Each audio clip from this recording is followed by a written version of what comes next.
Assalamu alaikum. Today I'm going to tell you about the British economy policy in subcontinent. जब British government empower हुआ था सब continent में और queen Victoria जो थी वो इम्प्रेस बनी थी, उस टाइम इकोनॉमिक पॉलिसी ब्रिटिश ने क्या अपनाई थी, ठीक है। किस तरह का इकोनॉमी रेट जो था वो ग्रो कर रहा था, वो डिक्रीज़ हो रहा था, इकोनॉमी ग्रो रेट क्या था, और डिफरेंट जो इकोनॉमिक बॉडी है जैसे कि एग्रीकल्चर, इरिगेशन वगैरह, उनके बारे में आज जो है तो हम बात करेंगे। Before going into the actual topic, subscribe the channel, like, share and comment. Well, economic policy के बारे में पढ़ते हैं। ब्रिटिश राज जो थी ये 1857 के बाद आई थी, ठीक है, और 1947 तक रही। 1857 में after the war of independence they got empowered and Victoria became the empress of the India, ठीक है। और जितने भी पावर थी वो ईस्ट इंडिया कंपनी से उनके हाथ में चली गई थी। तो 1857 के से लेके 1947 तक जो था सब कॉन्टिनेंट पे ब्रिटिश राज था, ब्रिटिश गवर्नमेंट थी। तो उस वक्त जो इकोनॉमी ऑफ इंडिया थी उसके बारे में बात करेंगे, ठीक है। So the economy of the India under the British Raj describes from 1858 to 1947। ये आपको इस ग्राफ में भी दिखाई दे सकता है। Okay, now during this period the Indian economy remains stagnant। अब ये एक पॉइंट है, ठीक है, कि ये स्टैगनेंट रही। स्टैगनेंट का मतलब है एक जगह पे रुकी हुई, ना वो बढ़ रही थी, ठीक है, ना वो कमी उसमें आ रही थी। It was not increasing and it was not decreasing, it was stagnant, ठीक है। It grew at the same rate 1.2% the population growth rate. अब इसका क्या मतलब है कि ये हमारे पास अगर सपोज़ 1% जो है इंक्रीज़ जो है वो हमारे पास पॉपुलेशन में आता है, तो सेम 1% इंक्रीज़ जो है वो हमारे पास इकोनॉमी में आता है। मतलब इकोनॉमी और पॉपुलेशन और इकोनॉमी का जो ग्रोथ रेट था वो सेम था। अगर पॉपुलेशन बढ़ रही है, ठीक है, किसी रेट से 1% बढ़ी है, 2% जो है तो वो बढ़ी है, तो उसी तरह इकोनॉमी रेट भी बढ़ रहा था, कोई ख़ास उसमें प्रोग्रेस नहीं आ रहा था, ठीक है। अगर आप इस ग्राफ को देखें तो ये आपके पास जो है पॉपुलेशन, ये एक्स एक्सिस पे आपके पास पॉपुलेशन है और वाई एक्सिस पे आपके पास जो है इकोनॉमी है, ठीक है। इकोनॉमी को परसेंटेजेस में लिया है, पॉपुलेशन आपके पास पर ईयर इतनी आ रही है। तो आप देख सकते हैं कि आपके पास पॉपुलेशन और इकोनॉमी में सेम जो है तो चेंज आ रहा है। इकोनॉमी और पॉपुलेशन एक रेट के साथ जो है तो बढ़ रहे हैं। अच्छा, एग्रीकल्चर के बारे में बात करते हैं। एग्रीकल्चर हम कहते हैं ज़रात को। नो, एक्चुअली व्हाट इज़ ज़रात? ज़रात हम कहते हैं प्लांटेशन जितनी होती है, काश्तकारी जितनी होती है, ठीक है, जो प्लांट्स ग्रो किए जाते हैं और क्रॉप्स ग्रो किए जाते हैं, और उसको हम एक्चुअली इस फील्ड को हम एग्रीकल्चर कहते हैं। आप जानते हैं कि इंडिया एक एग्रीकल्चर कंट्री है, पाकिस्तान एक एग्रीकल्चर कंट्री है। इनका जो मोड ऑफ इकोनॉमी है हमारे कंट्री का, पाकिस्तान का, that is actually agriculture and same is case for India, ठीक है। तो उस वक्त इंडियन और मुस्लिम जो थे वो सेम थे, इट वॉज कॉल्ड सब कॉन्टिनेंट। उस वक्त उनका जो था एग्रीकल्चर ही ज़रिए माश था। एग्रीकल्चर से लोगों को काम भी मिल रहा था, लोगों को फूड भी मिल रही थी, और लोग एग्रीकल्चर में एक्सपर्ट थे क्योंकि वहाँ पे फर्टाइल लैंड और वाटर की अवेलेबिलिटी काफ़ी ज़्यादा थी, ठीक है। उनके पास एनिमल्स भी थे जो कि प्लांट ग्रोथ में हेल्प आउट करते हैं, तो इस वजह से लोगों को एग्रीकल्चर के बारे में इल्म भी था। तो एक मोड ऑफ इकोनॉमी और मीन्स ऑफ इकोनॉमी जो उस टाइम था वो एक्चुअली एग्रीकल्चर था।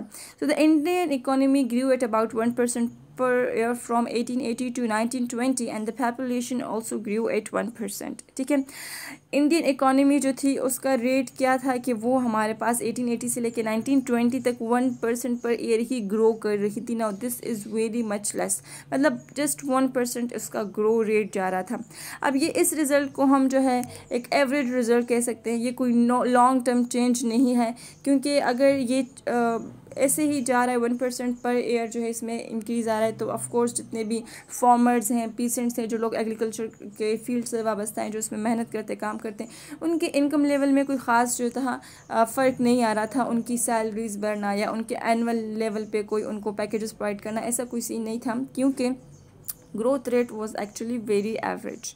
एग्रीकल्चर वॉज स्टिल डोमिनेंट, लेकिन क्या करें, आई टोल्ड यू कि वहाँ पे उन लोगों के पास एग्रीकल्चर ही मोड ऑफ इकोनॉमी था, सोर्स ऑफ इकोनॉमी था, तो एग्रीकल्चर ही डोमिनेंट था। बाकी जितनी कम्युनिकेशन है या बाकी जितनी भी फील्ड्स हैं, ठीक है, वो उस वक़्त इतनी डोमिनेंट नहीं थी, एग्रीकल्चर ही के में लोग बहुत ज़्यादा काम करते थे। हालांकि इसका ग्रो रेट भी काफ़ी उस टाइम कम था, इससे भी लोगों को फ़ायदा नहीं हो रहा था, but still people were doing farming, people were involved in agriculture those times. With more peasants at the subsistence level. Peasants जो है हमारे पास वो लोग होते हैं जो दूसरों की ज़मीनों पे काम करते हैं। एक हो गया फार्मर, एक होता है पीसेंट, ठीक है।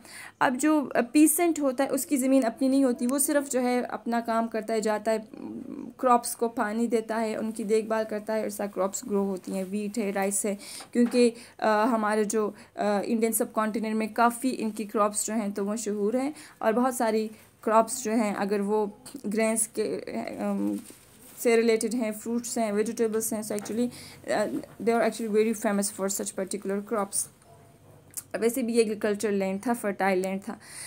तो जितने भी पीसेंट्स थे, जो पीसेंट वो होते हैं जो दूसरों की ज़मीनों पे काम करते हैं, वो लैंड उनकी अपनी पर्सनल नहीं होती, तो वो भी काफ़ी ज़्यादा थे, लोगों के पास वैसे भी काम नहीं था, तो पीसेंट ऑलरेडी इस काम पे फोकस कर रहे थे।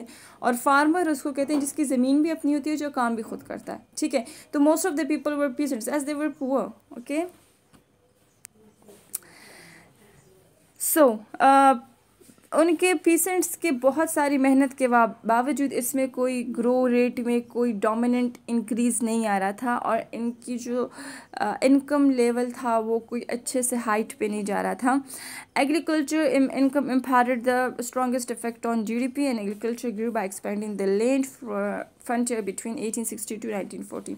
अब हम कह सकते हैं कि एग्रीकल्चर को उन्होंने मीन्स ऑफ इकोनॉमी बनाया था, तो उसमें ये लोग काम कर रहे थे। और ये जो 1860 से लेकर 1914 तक का जो एरा था, इसमें काफ़ी लैंड इन्होंने एक्सपेंड की, और एग्रीकल्चर इनका काफ़ी जो था बढ़ गया था, ठीक है। Now the next is irrigation. Irrigation कहते हैं आबपाशी को। आबपाशी इज़ एक्चुअली द प्रोसेस जिसमें जितने क्रॉप्स होती हैं, प्लांट्स होती हैं, उनको पानी दिया जाता है बाय डिफरेंट मीन्स, जैसे कि कैनाल सिस्टम हो गया, ट्यूबवेल सिस्टम हो गया, और कुछ ज़मीनें जो हैं तो वो बारानी होती हैं, वो रेन पे डिपेंडेंट करती हैं। तो इस तरह प्लांटेशन में जो वाटरिंग का प्रोसेस होता है, that is actually called irrigation.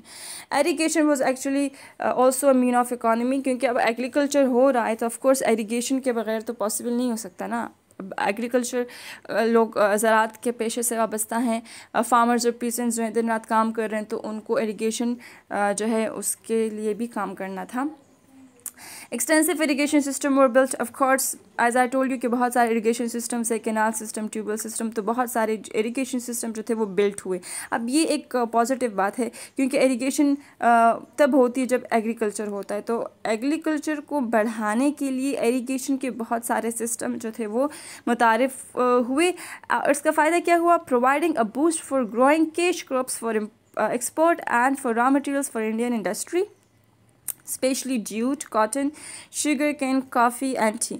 ये कुछ यहाँ पे कैश क्रॉप्स के नाम लिखे हुए हैं, ठीक है। ये कैश क्रॉप्स जो हैं इनकी ग्रोथ को बूस्ट करने के लिए जो था इरिगेशन के बहुत सारे सिस्टम जो थे वो इंट्रोड्यूस कराए गए।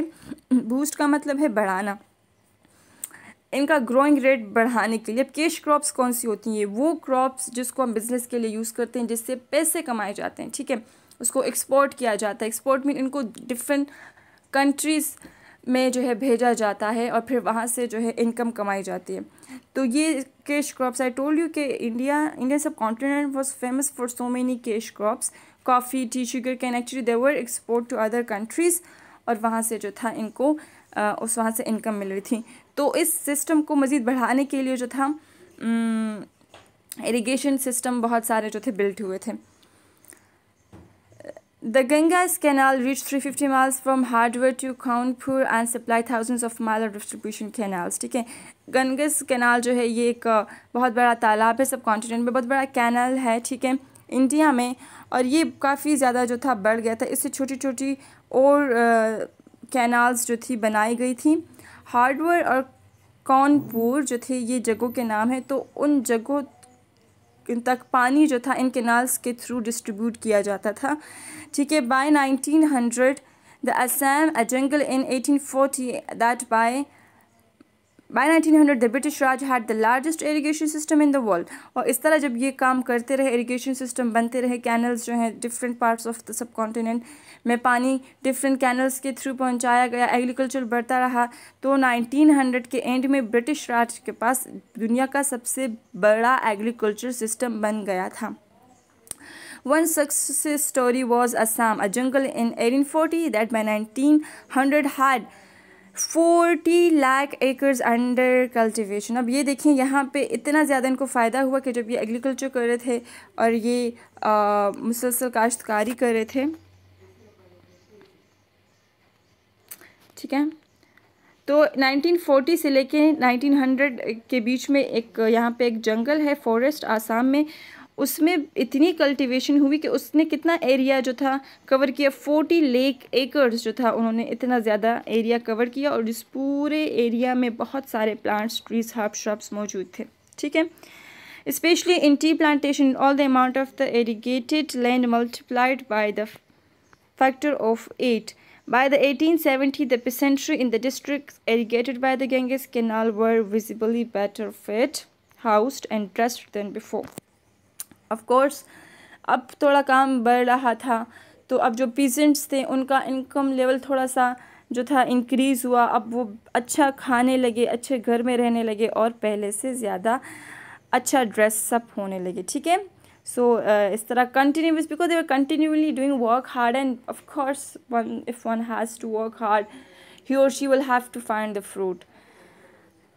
By the end of the century, the new network of the canal in the Punjab are producing even more peasantry there, और of course peasants की demand बढ़ गई थी, they were hard working, और उनकी मार्केट में वैल्यू बढ़ गई थी, तो फिर इनको मज़ीद पीसेंट्स चाहिए थे ताकि वो आके इनके लिए मज़ीद काम कर सके। सो होपफुली आपको ब्रिटिश इकोनॉमिक पॉलिसी की समझ आ गई होगी, ठीक है, how they worked for it and at which rate it did grow, ठीक है। So stay blessed and stay happy, bye.